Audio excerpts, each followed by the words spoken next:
We do love you, Leeds. Cheers, my boy.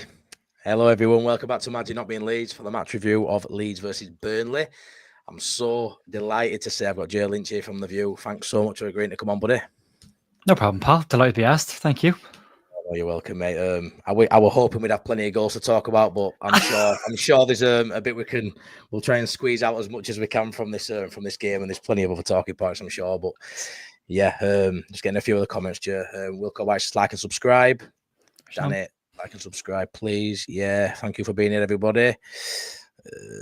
Even everybody says Richard, Lord Shea Gordaf, Aina, Top Banana. Thank you so much. Right then, Joe. So. Yeah, 0-0. The fan base has gone, well, sections of it have gone into a bit of a meltdown. I'm a very optimistic fan, as you know, and I'm feeling quite good about it 24 hours later. But starting the lineup, I've heard a lot of takes saying it, well, even before the lineup come out, if we play Barnum, if we play Groove, it's very defensive, it's very negative. Yeah, it's a little bit more defensive, but does that mean it's negative? Were you surprised with the lineup? Is there anything you would have changed before the game? Were you happy? No, I was okay with the lineup. I thought it was pretty much exactly what he'd pick because if you look at the early part of the season, Leeds had of the two promotion rivals with us, Sheffield United and Burnley. Leeds had one of the worst away records in the division early doors. We just weren't winning on the road. We were conceding goals within the first 10 minutes or the first 5 minutes of the second half. Yeah. And if you look at what we conceded, I think we conceded 8 or 9 goals at home. I think it was 15 or 16 away or 18 away from home or something like that, but it's much bigger. And we weren't scoring as many away from home. So you could see when Ampadu was fit that Farke was going to go with a more defensive pairing and remove the attacking midfielder and have that double pivot that just sat.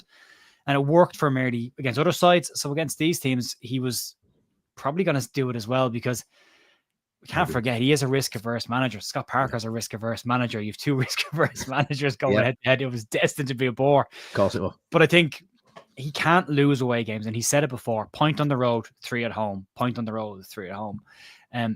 We seem to get annoyed about. I understand people. I want to get annoyed about everything, but I understand people being annoyed about the game because you want to see Leeds have a go and really put it up against Burnley. But at the same time, you don't want to lose 1-0 and then come away with nothing and go, well, that's a rival that's picked up a point. I mean, there was a lot of stakes going into that game. If Leeds win, they're 6 points clear, Burnley. If Leeds lose, Burnley are joint top. So you've got to be careful to keep that gap with them as well. So I agree. I would have liked to have seen Firpo coming on the second half because I think he would have added something. But every ball they got was going to Jadon Anthony. So if Firpo comes on there, you're now got a problem at left back because Bogle's gone and Firpo will be gone. Same with Joe Rothwell. I love Joe Rothwell. Would love to see him in the team every single week. I think he adds tempo to this team. He gets us ticking. Yep. But if you put him in there and they break, you lose the midfield. And Brownhill wasn't in the game at all, despite the fact he's a very, very good player. I'm a big fan of Josh Brown. I think he's a tidy footballer. Yeah, I'd love him at Leeds. I think he's exactly the kind of player Leeds would like because he's a hard-working player and he gets stuck in. But if you put Rothwell in there, then he starts to come into the game. You know, and if he comes into the game, he's their top goal scorer. You're letting their top goal scorer come into the game. So there's just some games where you just look at them and go, yeah, points probably a good result all up for both sides. Warnock talked about it before the game, saying they'd both probably just sit it out and get a point. Yep. But I don't think I think always the reaction online is more audible than the actual, say, the travelling fan or the fans in Ellen Road, because I agree.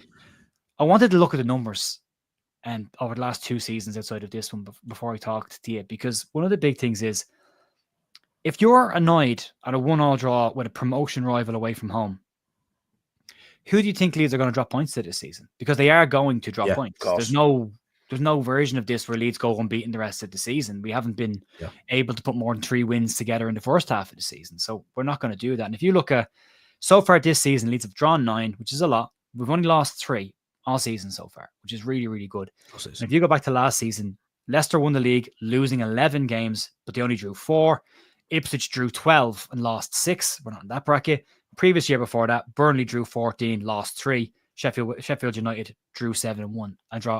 Drew 7 and lost 11. So we're not at that level of the last 3 seasons of losses and draws. So that's still to come. And that's where my head's at. If you look at it from that perspective, Leeds are going to drop points somewhere along the line. I actually thought we'd lose this one. I thought my brain said Leeds would go for it and get caught at the back door in the last minute. And my heart wanted a 3-0 win. But watching how the game was, Burnley were set up really well defensively, Matt. Like, And there's two And teams. I know as your coaching background, you quite enjoy that to a degree as well. You maybe look at the game a little bit more detail than I do. And even I can appreciate, and I've never been a coach. I've never really played 11-a-side football, if I'm honest. I'm a fat man who just play 5-a-side. But I can watch the game and I can respect a side that sets up like that and they execute the game plan really well. And I don't like the narrative that we played particularly poorly. I feel like they just played really well to their level. And I know it's a lot of people say it's anti-football. It's not what we do. I mean, I wouldn't want to see that every week. And I do think there's a contrast between, I know both managers have a similar style, but a lot of fans call our football boring. I think you saw there, Yep. we're not as boring as what you think. That's boring. With top scorers, you know, I feel like that sort of maybe set that record straight for me that we're not as boring as people think, Joe, in my opinion. I think there've been games this season, but again, I think when someone says something online, it sticks, and then it has to be the definitive term for every single game. So there was a game, I'm going to say Bristol City, because it was my stag. And that's how I started my stag. I started in the Camden in Dublin with my brother and my best mate to watch the Leeds game. And it was the most boring game of football I've ever watched, Leeds involved. It was dreadful. But that seems to have stuck in people's throat when you said that was boring, because then Leeds the following week are very good and people are going, well, we're not boring, are we? Because, well, no, it's a different game. We were boring last week. It doesn't always apply. But I think possession football in general can be quite dull. Like, Leeds need to move the ball faster when they play teams like this, and we don't. And that's a big problem. If you're playing against a lock, there it is. I was just going to say it, Richard. When you talk about playing against blocks, it's tempo, it's speed you move the ball. It's how fast can you get around them before they're properly set. And we're happy to move the ball slowly at tempo, you know. So yeah. Sorry. That's the difference. We don't do that. So, but they're an incredibly boring side. Like, they've scored feck all goals all season and conceded nothing really. So their fans don't like their football. But there's transactions to this, I think, and the goal is it's massive for Leeds to get out of this division this year. So get out of the division, and I don't think at the end of the season anyone's going to care about the football if we get up, and that's the important part. This could end up being a very important point on the road. Yeah, well, they always say, don't they, a point away and 3 at home gets you there. And I don't know why we're so greedy. I think we can go to Burnley, who's got the best defensive record at this stage in Championship history. I think it's actually ridiculous. That 100 years. It's scandalous, their form, you know, the back. And you can see that the guard that go like a badge of honour, don't they? You can see it means a lot to them, and they know the strengths, and it's not at the top end of the pitch, so they put everything in that defence. And you can't blame them for playing that way when, you know, that's the strength. So maybe if they don't go up this year, which they might not, maybe they can strengthen up top, and maybe they'll be a really good dominant side next year potentially if they keep Farke. But they play to the strengths, and that is to nullify sides like us. I did feel, Joe, that if anybody could sort of spank them at their place, put a couple of goals on them, I did think it could be Leeds, and people are saying it's a missed opportunity. I thought that first half wasn't as boring as what the second half maybe was. I thought the first half was a bit more end to end. I like the first half. I enjoyed it. I thought it was a bit more end to end without any big chances. But I do feel like they got in at half time, and then Farke had his way with them, and they sort of shut up. I think Farke did as well. I think everyone had just calm down, lads. Yeah, just relax. Relax in the second half a little bit, and that's what we got. No, I agree, and we know what Farke's like. You know, he'll definitely. I think Farke will have enjoyed that game. I really do. You know, that sort of. He doesn't like basketball games. He doesn't like end-to-end stuff. He likes to have control, and I'd say we were in control of that game. And Farke may say something similar because he probably had Leeds where they wanted him in front of him. You know, with the ball, he can out. You know, we know we let teams have the ball in spells as well. It's what you do with it, and I feel like both managers will come out of that very happy with a nice performance, mate. Well, they're both very defensive-minded managers. Generally, like, Farke is very well organised with his team. Farke is very well organised. I think people can sometimes forget that there's 2 teams involved in a game, and sometimes defensive shape is also a tactic in football. So it's whatever you put out. And from a neutral perspective, and unfortunately it wasn't a neutral game, but if you watch that game back again and you're interested in defensive shape, there's a really good lesson in it. If you watch the Burnley setup, it's such a smooth moving block. When the ball goes left, they go left. When it goes right, they go right. When it goes back, they push on. When it comes forward, they drop off. It's this lovely machine that just kind of moves together as a unit, and they can be very hard to break down, but that's how they play, and you've got to, I suppose, respect that to a degree. They came up against the best scoring team in the division and kept us to 0. And if you listen to Scott Parker's interview, he said, and if you listen to Scott Parker's interview, he said their primary goal is 0. Of course it is. Don't concede a goal. That's their number 1 priority. And game plan executed. Well done. Of course it is. And that's why the draw specialists as well a little bit. I think that's 8 Yeah. draws and only 6 wins at home, but you don't concede a goal. You know, you can't lose game at the very least, so Yeah. it's fair. Guaranteed points. Exactly, mate. Penalty, yes or no, in your eyes? Yeah, nailed on. Stonewall penalty. Anywhere else, it's a free kick for me, Joe. Well, it wasn't a shoulder-to-shoulder tackle, and I'm big. Like, I don't like free kicks being given for like a shoulder to a shoulder because technically it's not a free kick, but it's a shove. Like, he's in the air. Byram chests the ball away from Anthony, and he just cleans him out. Yeah, it does. I mean, that's a penalty because he's just forced behind and he's pushed into him. Referee's in a great space. Don Goodman talking beans again, but for me, it was a nailed-on penalty, and it should have been given. And as you say, if that's outside the box, it's a free kick. Yeah, there's think so. Zero contact with the football. It doesn't go shoulder to shoulder, and he takes out the man. Exactly. I mean, a lot of stick has been put off Farke's door for being defensive and putting out Byram out there instead of Firpo. But Byram's the one up there, potentially winning that penalty the furthest forward, getting in behind. So I don't know how you stand, to be fair, on Byram. I mean, Firpo's obviously more attractive on the eye, gets forward a lot more. But are you a Byram fan? Because I'm a huge Byram fan, by the way, Joe. I don't know how you feel about Sam Byram. Mr. Reliable never lets us down. I mean, I haven't seen Sam Byram put a foot wrong since he's come back to the club. I mean, he's playing a phenomenal amount of games at the moment. It says an awful lot when Firpo is fit and available and has been back for a couple of weeks and had a good performance when he came on against Norwich in midweek. But Farke still went back to Byram, which he hasn't done previously. So I keep saying to people, I think Firpo's annoyed Farke. I think the red card and the suspension and the injuries really annoyed him. And now it's a case of, well, you can work your way back in. I'm not taking him out of the team. He's in there on merit now. But yeah, I think Sam Byram gives you something defensively. I think Junior, very good going forward, but it's horses for courses for me. There's certain games where you just need to be tight at the back and guarantee a 0. And there's other games you can be a little bit more expansive in. And I think away from home, for the remainder of this season, you will see Daniel Farke play a double defensive midfield, whether that's Ampadu in there or Gruev in there, but you'll have 2 holding midfielders. And at home, he'll go with Rothwell and Tanaka or Rothwell and Ampadu and slightly more attacking. But he's going to set up like that because Farke doesn't say things for effect. And he talks about 1 point away, 3 points at home, 2 point average constantly, which means it's always in his head and he's planning for that. So, yeah, I would imagine get used to looking at a double pivot of defensive midfielders away from home for the remainder of the year and a more expansive team at home. Nobody wants to hear that, though. I know that for a fact. A lot of people don't want to see the Ampadu and Gruev situation because Tanaka's done so well with Rothwell. But like you say, Ampadu's slow on the ball. No, he is, mate. But it's like you say, it's different games, isn't it? You know, you need different profiles in there, and we know he loves a defensive double pivot, whether we do as a fan base or not. And we know what Rothwell and Tanaka's done. Everyone's been raving about him all season, and fairly so. But he definitely was excellent though last night, Matty. I really rate Gruev. He gets slack again for being so defensive, but earlier in season, that's his job. He was the most attacking of the 2 defensive pivots earlier in the season, though. And we've seen, last season that semi-final, he put one in top bins from a free kick, so he's got it in the locker. And I think he's a really tidy player. And Farke's big on trust, and he knows he can trust Gruev. I mean, I don't know how you feel about Rothwell being a lone player. Do you feel like eventually, do you reckon that plays any part, or do you not? No, you're right. I thought you were going to say, will we keep him on after the year? No, I think that's exactly Farke's thinking. I think it's a case of, he said it about Josh Gilavogi, and he was very clear on that. If you come in here, you're filling a role, but when the first choice fit players injured players are back fit, you're out of the team and they're straight back in. Like, there was no, if you're playing like a worldie, you're staying in the team. It was just categorically you're coming out of the team. And I think he looks at Joe Rothwell like that as well. You're not ours. You're a backup player for us. I'll use you when I need you, but you're not going to be a mainstay in the team. And for me, it's disappointing because which Roy Keane line was that, Luke? There's a few of them in there. But I forgot what I was saying actually now. It's gone. I shouldn't read things. No, I do that all the time, mate. I get looking at chat and bringing something up and it just totally wrecks my way of thinking. The substitutes made, do you feel they were just too like for like? And like you say, it were quite happy to see that out. I mean, bringing Ramazan and Solomon, I feel like Solomon weren't his best, but I feel like that were more just down to defence of Burnley.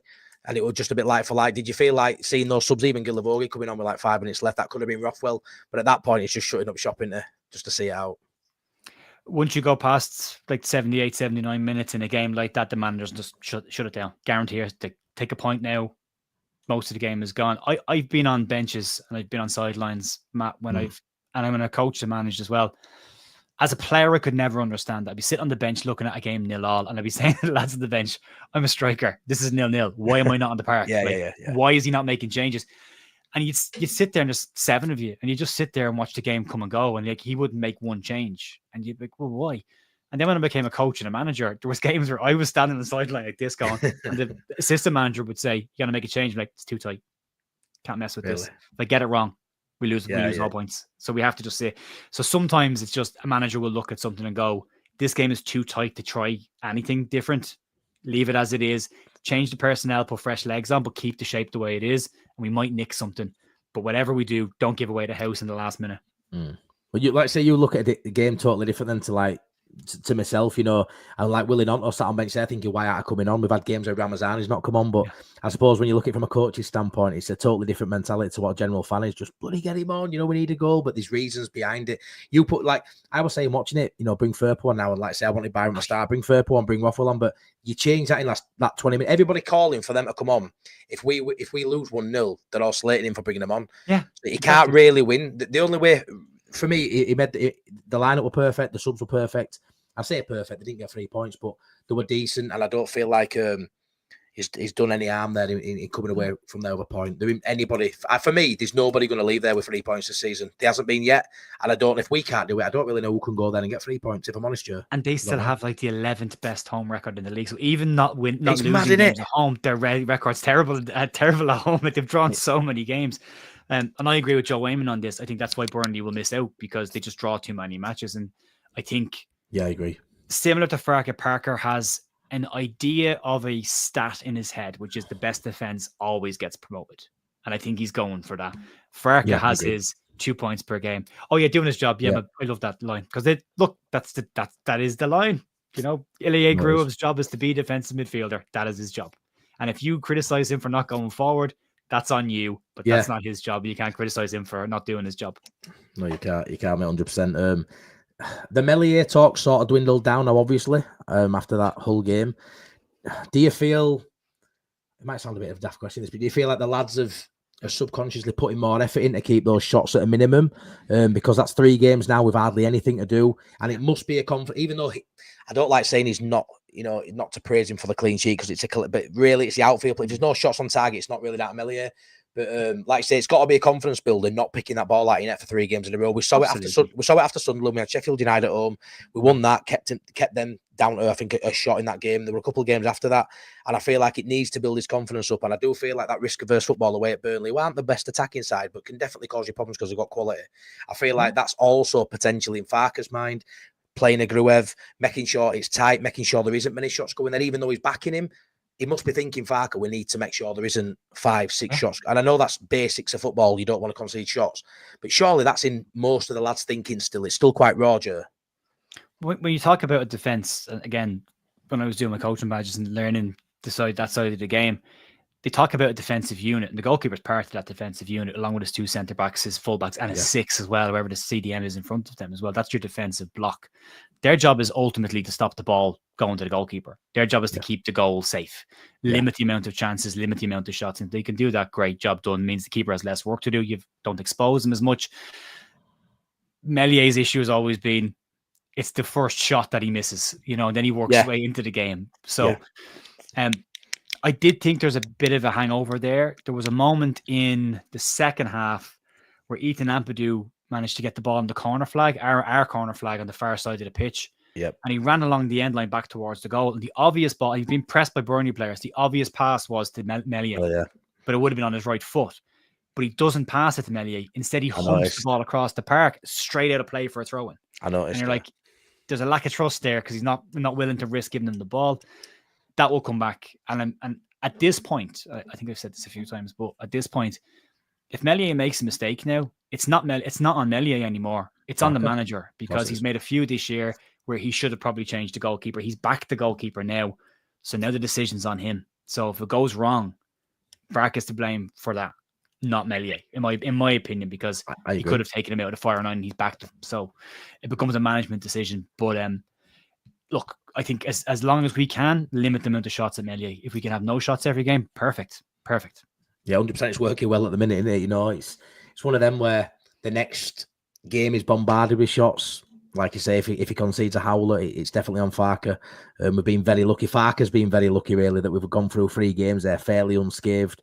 And we do see it in periods. So last season, we can go 5-6 games really solid, really control the game, don't have many shots conceded, which is what we've needed to sort of patch that, smooth that issue over, really, because for me, if he'd have been bombarded with shots in his last 3 games, he would have made a direct error for me. And I know I'm only speculating, but I mean, do you think he's probably good for another 1 or 2 errors this season? If you're honest, would you hang your hat on that? You would, Joe? Yeah, me too. When you get to the back end of the season, you're playing against somebody who needs points. If you've got a relegation side down near the bottom who have to scrap to get something out of a game, and they just start popping long balls in on top of Meslier, that's when a mistake will happen. And it might be Sheffield United, it might be Sunderland, but I think there is a guarantee of at least 1 more mistake, or he gets blamed for everything. Like if he doesn't make a save, he gets blamed for it. And sometimes there's other people like, well, why did the ball get there in the first place? Who didn't stop him? Why is he getting the chance in the first place? All that kind of stuff. But he will make mistakes this year. He will have balls that he should save that he doesn't save. And that's when this will all come back up again. Yeah, 100%. It's going to be interesting to see how we do, because he never does a howler that's in a game where we're 3-4 up, and we just see a game out. I know we were 3-1 up when he had that howler, but that set the wheels into motion, didn't it? So he did make a really good save last night, but it was your man was offside or free kick had been given at the time. But I think it was Anthony got through. Yeah, he did, mate. Great save over the crossbar, but the free kick had already been given. But it was a good save. But he needs moments like that. He needs big saves. But he's never been bad 1v1. He's always been on a cross ball or under a ball coming at him. So 100%. We messaged beforehand trying to come up with points of what we can actually discuss after this game being quite of a drab affair. But you brought up a great point about like Farke's philosophy, the way Leeds play at home against away. Do you want to touch on that just to sort of tell me the difference? It's kind of on what I was saying about the midfield pairing and the fullbacks. I mean, when he plays away from home, he will have a 4-man block. It's the 2 midfielders in front, central defence and midfielders, the 2 centre backs behind, and they'll pretty much stay there. So if the ball goes into a wide area, one of the CDMs will pull across and give you a back 4. So you've always got 4 players, 2 step in, 2 step out when needed, and one of the midfielders pushes on. So away from home. At home, you don't get that. You've got the 2 and the 1 sitting in front of like a triangle, and the other one pushes on and gets involved in the game. If you look at home form, both fullbacks will go and play high. Like we nearly play with his front 6, and 2 of them are fullbacks as wide as they can possibly be, and the wingers inside them. But away from home, 1 fullback goes, 1 fullback stays. He always makes sure he's just covering his base again to have that back 5, so they can shuffle across when they need to. So he does try and make sure, and it might not be a bad thing going into if we do go into the Premier League, because it means he's looking at the opposition in the game and thinking, how do I nullify any potential gaps? And if you go back to the time with the first season under Bielsa that we had in the second season, probably more specifically, as great as we were going forward, we could get done to back very quickly. Very quickly. We get counted on, repeat. And same with Jesse. We're getting counted on so often. And I think with Farke, he's kind of looked at last year and gone, let's just plug that hole and stop that from happening. And then we can go and play football with our attackers. But let's just have that base away from home. And I think that's always the way he's going to be. He doesn't want to lose games. And he knows that if he's 0-0, there's a chance to win it. But if you're 1-0 down, and we've seen the record when we go behind, it's not great, versus the record when we go ahead, which is phenomenal. So he has these very 2 different slight variations on his style of play. The attackers play the same way, but it's just that defensive setup that away from home, you remove 2 players from it. And for me yesterday in the first half specifically, it was screaming out for Joe Rothwell to just burst into space with the ball and smack one. And you lose that away from home, but you get it back at home. So he sets up slightly differently for 2 different games, home and away, but it's just in that defensive shape. Right. Do you think player-wise there should be? I know you've mentioned about the fullbacks and the midfielders. Do you think the Pirro and Matteo Joseph conversation is there? Do you think Pirro is the man and he should start, and he has these games where he isn't going to score, or do you feel like there's a conversation where, like last night, Joseph should have started? Because I know a few people are saying that. I think Pirro should start. Personally, I think he should keep going. I think when people are harping on for the things he doesn't do well, like you said earlier, I feel like, you're missing out on the things he does do well. And in a game where, you might only have 1 or 2 chances, which last night was, I can see why Pirro started. Do you think there's a conversation that Joseph should maybe start away from home and Pirro at home, or do you think you just stick with 1 striker, bearing fitness? Well, I think Pirro's the 3rd highest goals and assists in the Championship this season, so his numbers are decent, but you'll get games like last night, and I think I was saying Joe Blackburn earlier on, if you don't feed the striker, He's not going to score goals. I No, mean, how many chances did we really create for Pirro last night? Because if we're criticizing, again, it's about doing the job. But if you're criticizing Pirro for not holding the ball up, that's not the striker he is. That's not his game. His game is in the penalty area. That's what his stuff is. So again, you're criticizing somebody. It's like criticizing me. If I'm the postman, it's like criticizing me for not power hosing your garden while I'm doing the post. Like, well, that's not my job, pal. And if you're criticizing me for that, that's probably on you. So I think you've got to create chances for Pirro. We don't always do it. I think it's games like last night where you see Pirro's style doesn't really mesh with Farke's style of football. Yeah. It's those kind of games, I think, where we're screaming out for a different profile of striker. It's that kind of one. Like in that game last night, you needed someone who could come in and hold the ball up. Yeah, 100%. Link the play tight. We weren't getting that. I think there's certain games, especially games where there's a high press, where we've got a chance to high press. I think you start Joseph. And I think games where it's more compact, you start Pirro. I think you can do that between the two of them. But I think if you start Joseph, you get all the running, you get all the hold up, you get all the link play, but you don't get the finish. And if you get Pirro, you have to hope you give him a chance because he'll get you your finish. So that's fair. That's it. I mean, Pirro can do nothing for 89 minutes and stick the ball in the back of the net. That's his job done. But it's when games go the way they went last night, you look at it and kind of go, yeah, you need something different. No, I agree. And looking at January, obviously we're getting to the back end now. Do you think we're going to get stuff done? I mean, he's sort of flirting with it a little bit as far, hasn't he? I mean, his last press conference was really good. He sort of came out and indirectly said, I want 3 players. Whether or not he gets them, I don't know. Then obviously yesterday after the game, saying he hadn't checked his phone in 6 hours. Maybe when he turns it back on, he'll have some news for us next time he sees us. He's definitely flirting with the idea we've got someone coming in. You can see he's definitely, he's wanting people in. I'd like to know what you think we need and what you think we'll get, Joe. Right centre-back cover. Number 10 cover. Different profile, ideally different kind of player to Brendan. And a 9 cover. But a different all cover players, Joe. Yeah, all cover starters. I agree. Because what has been said, like if you think about it, there's no point in bringing in anybody unless they're better than what we've got, because the team doesn't get any better, right? Not true. So you have to at least balance out what you've got. So you're bringing players in from above you. That's going to take time. Won't happen overnight. But I don't think Leeds are in a position where we need loads of better players. We're top of the table with this squad. So that's the best squad in the division. Yeah, because 100%. You're sitting number 1 and you have been for a couple of weeks. So how do you make that better? You don't really, but you fill the gaps that you've got to make sure if you get an injury, you're still the best squad in the division because you've got your covered there. And we're super stacked for left backs, despite Matt Target being linked, which is just doesn't make any sense at all.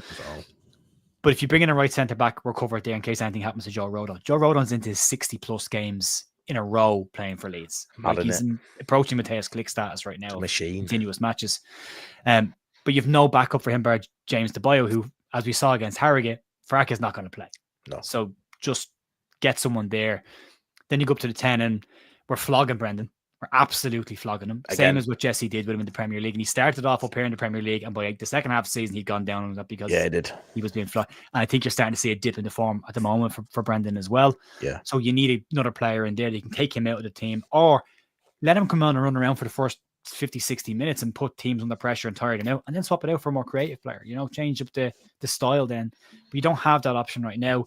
I like Nanto. I think he's good with both feet. I think he's good striking the ball. He's small. He's nippy at low center of gravity. He's a good profile for a 10, but Farke doesn't trust him there. Rothwell can do it, but Farke doesn't trust him there. So you've got to go out and get someone then. And then we've talked about the number 9 position. We just need somebody a little bit different, and that's someone big and strong. And, Tom Cannon I would have taken because I would have done bully teams. Yeah, I would have done. So that's quite interesting there. So I know I spoke on Joe's a little bit as well in past, and spoke about I do feel personally like people in our side can still play 10, but Farke doesn't, so it don't really matter. But just to touch on it, do you think Nanto would be, if we had to play someone in there because we didn't get a 10 and Aronson was flogged and was injured, or do you think Nanto's the better fit, or do you reckon Solomon or Ramazani could do it, if you're honest? Solomon looks decent in there when he has gone there. Ramazani, I'd like to keep him on the wing because I think he's dangerous. If you're going to take one of the wide players and bring him in, that frees up a space for Ramazani to come into the team, and that's great. I met the year before. Sorry, Premier League season. Yeah, Premier League season. Yeah, when he was here last.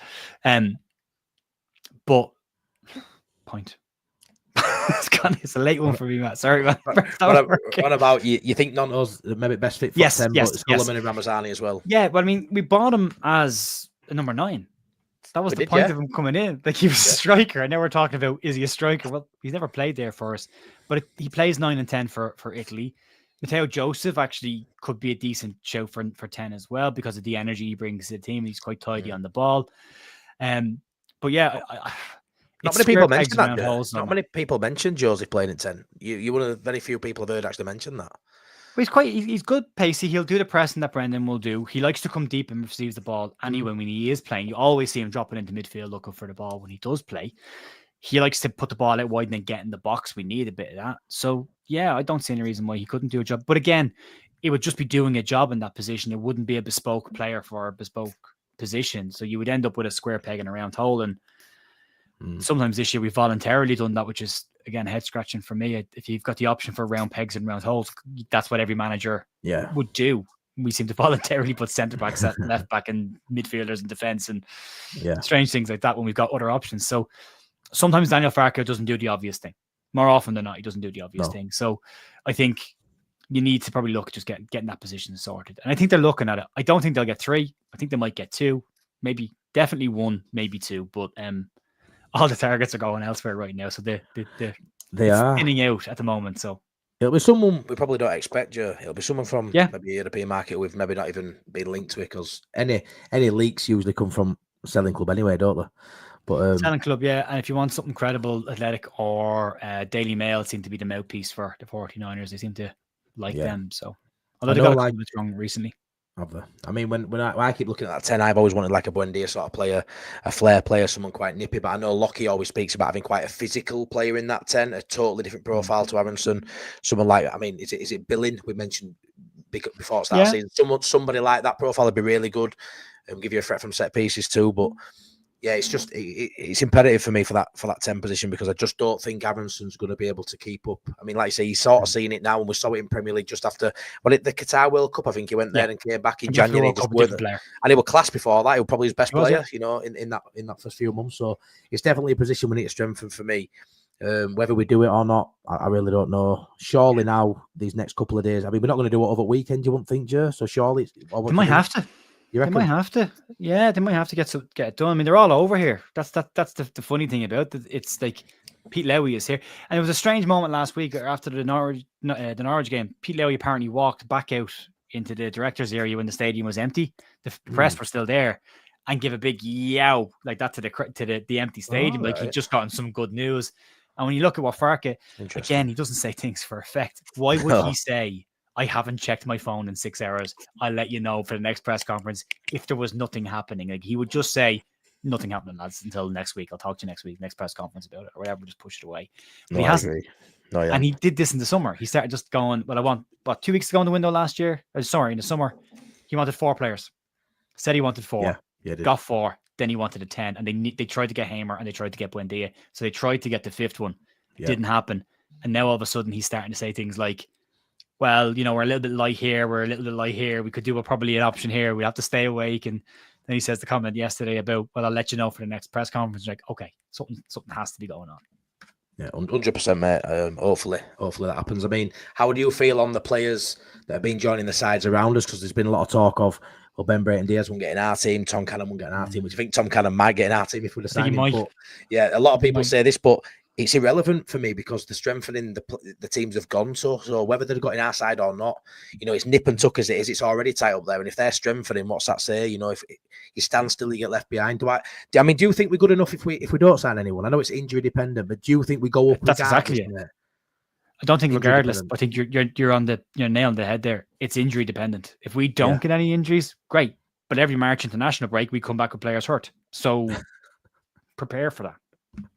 Yeah, 100%. I mean, how often do we not have injuries? I mean, how often does someone say, fully fit squad, we've got this, we've got that, but when do we ever have a fully fit squad? You know, we're having that conversation, you know, you're going to get Gruev and Ampadu back inside, you know, Shawley's going to want to play him, then the back fit, and then Strauch's out, and then you're having to jig it around again. So it's we're never going to have a fully fit side, ever. Like, when Bamford's fit, he can do this, that's never going to happen. So it's imperative we go out there and get some business done for me. And like I say, we'll have to see how it goes. But yeah, do you think when you look at that 4, I mean, I don't think anyone outside that 4 is going to challenge now.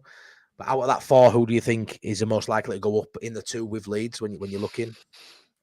think Sheffield United, probably the obvious one, because I mean, look what they brought in: Burton, Diaz, Cannon, and I think they signed Chowdhury today from Leicester as well. So they got him too. That's 3, yeah, and he wants 2 more. He said he's close on 2 more, so that's 5 they bring in.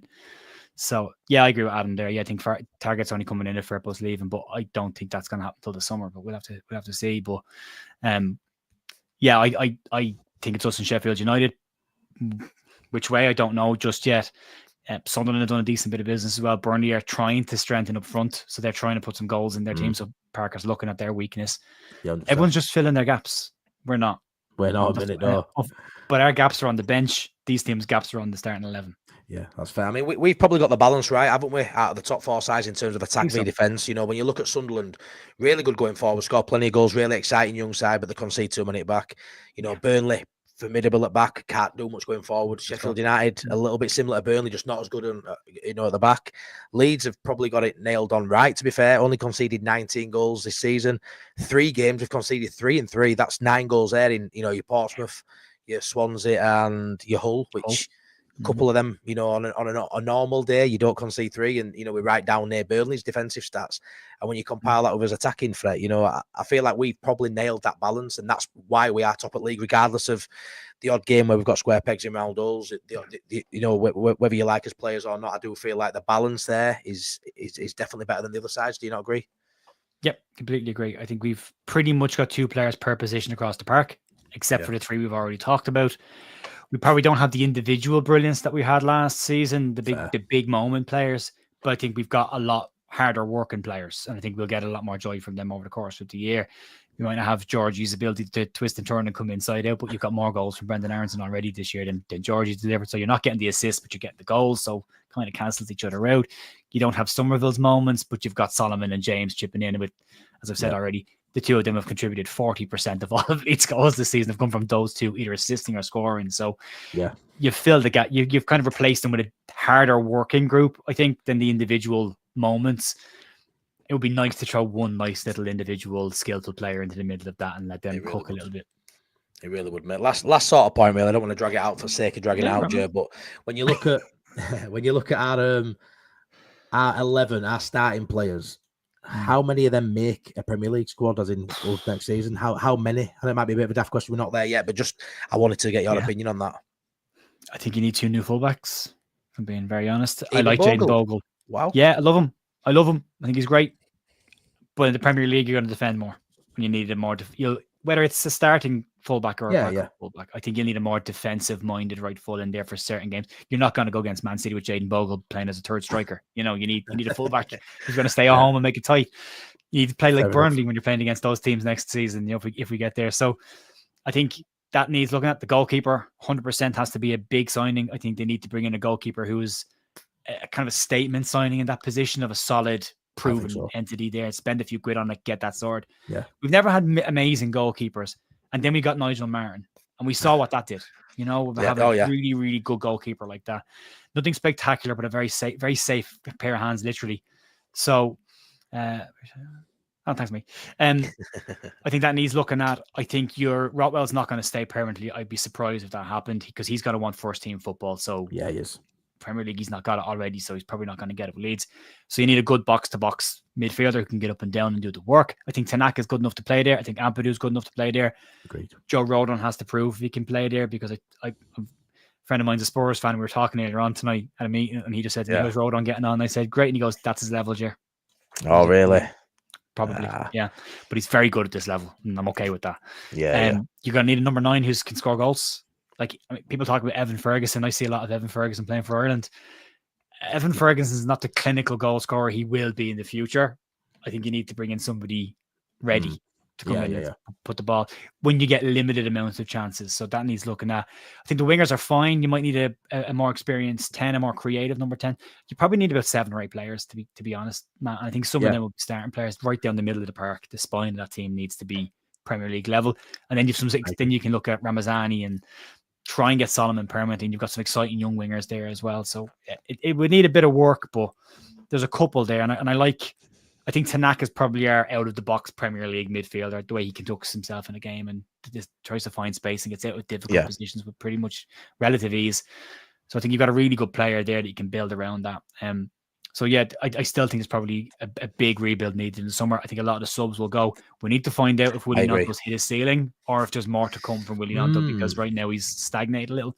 Has he done a Meslier peak too early, do you think? Maybe peak too early, but I mean, I suppose I should know better. The development is never a straight line. Like it's fair. They can go like that for a while and just plateau for ages and then drop a little and then go again. It depends. And then the managers are always important to that as well. If you've got a manager who plays the style of football that you like. I played for plenty of clubs that didn't play to my strengths and I hated it and didn't score goals.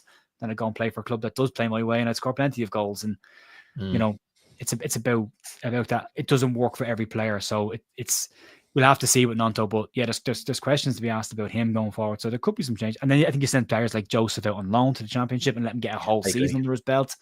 You know, and let them develop properly and then bring them back. Right now, he can't take a risk on young players because he has to win.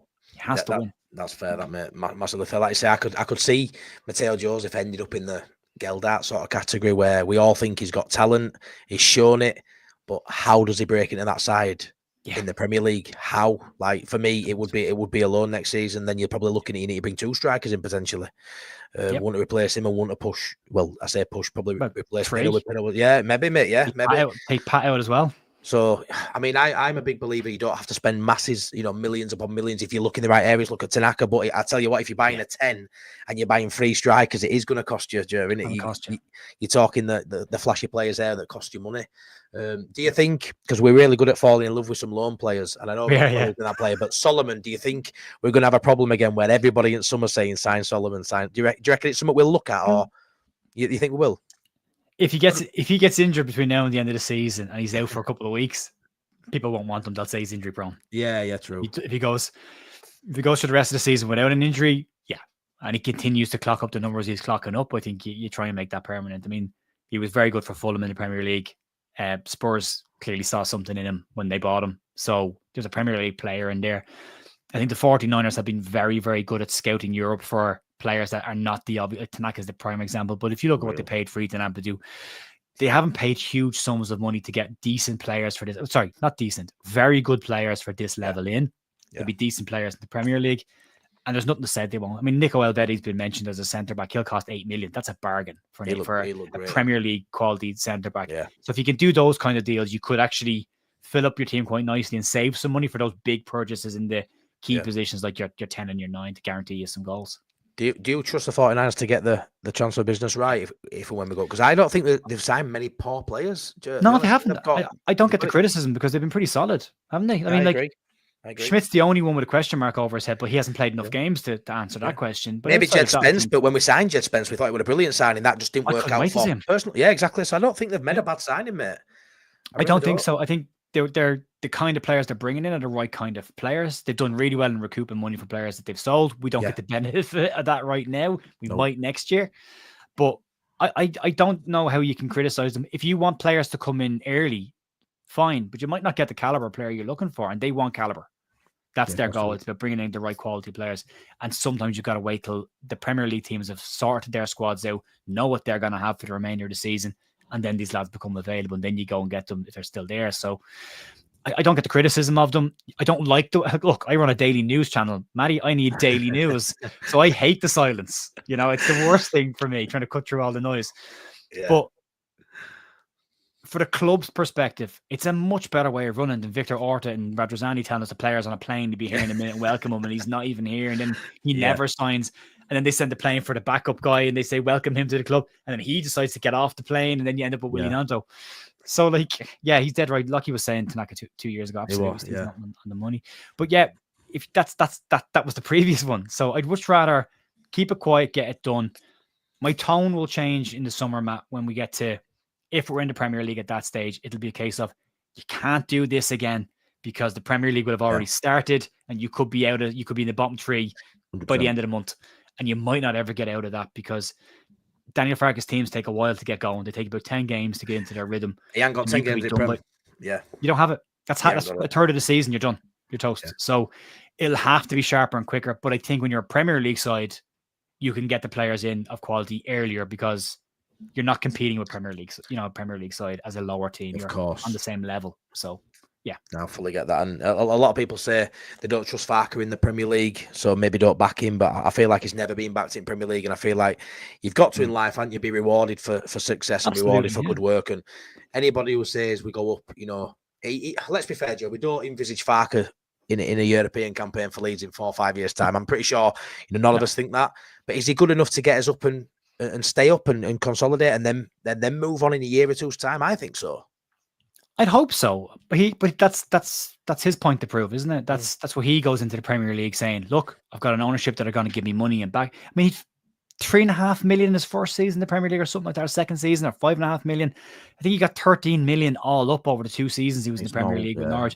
I mean, that wouldn't buy you a single player, let alone a team capable of staying in the division. So, and I think you'd have to ask yourself the question: if you'd coach the team, and let's say it finishes the way it is, if you coach a team that finish top of the championship and win the trophy, you'd assume you get a crack at the next level. 100%.